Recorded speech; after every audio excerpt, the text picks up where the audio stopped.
Hi guys, welcome to the Excel and Power BI. In this video, we will learn how to use auto filter function instead of using regular filter function in Excel.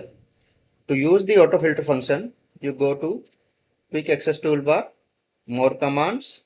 In Quick Access Toolbar, select All Commands, wait for a moment and search for auto filter.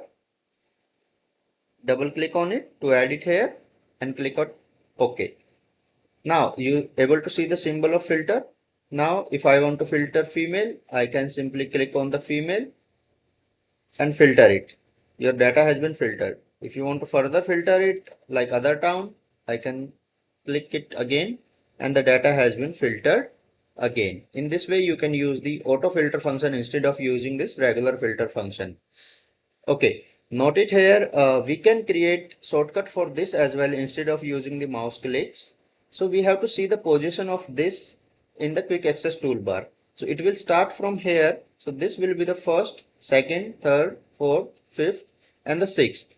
So this is the sixth this is at the sixth position and we can use it as a shortcut. So simply if I'll have to select the male, I can use it with Alt 6. Alt 6.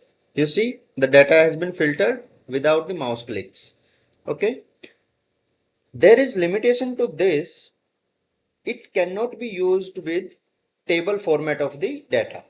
It can only be used in the range format of the data. In the table format, we have to use another function that we will discuss in the next video. Hope you have liked this video. Please do like and subscribe the channel. Thank you very much.